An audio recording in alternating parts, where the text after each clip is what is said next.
Hi, I'm here by Ames, Iowa at a third-party research plot looking at an untreated versus treated with ag formula in furrow. So right now we're looking at just the untreated block.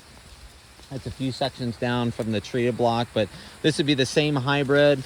I don't know exactly what those codes mean, but that CF2523 would suggest that that's the same hybrid. And so you can see this plant died early, had top dieback, probably had southern rust in it like everything else did. But you can see that it is no longer, its roots are no longer active. It's no longer really pushing any sort of starch and carbohydrates into the ear. Some of these ears have already dropped down as well, suggesting that they are done.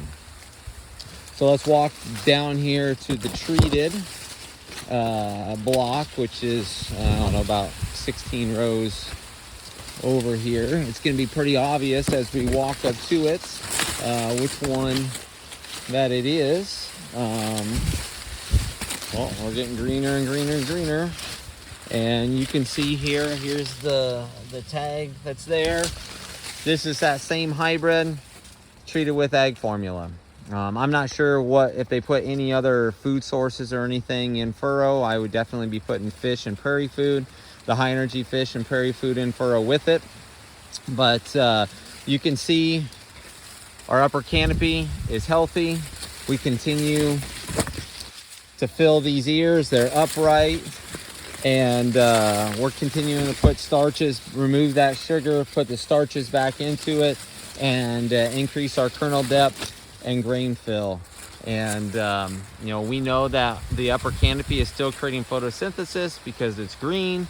We know that we're continuing to create sugar and push those down to those roots. Those roots are still active because we have 20% of our total nitrogen is brought up between R5 and R6, which makes up 30% of our total nitrogen in the ear.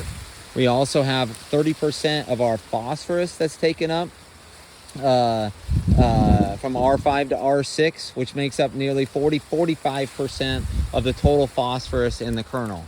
So if we have plants that diet early, it's not going to be able to continue to have that fill, add that depth, add that test weight to that kernel. And this is where the role of fungal communities, protozoa communities are huge as far as having that symbiotic relationship with the plant, cycling nutrients throughout the growing season when it needs it, and fulfilling that plant's needs and allowing the biology to work for you versus thinking that we're just going to fertilize our way to prosperity, because that's not going to happen. That's going to create more disease pressure and negative things that also happen to our soil system as well. So I'm not anti-fertilizer, just saying we need the right fertilizer at the right time, in the right form, and right application. That may not be in the soil all the time. That might be from a foliar standpoint as well. And that doesn't always just include NP and K.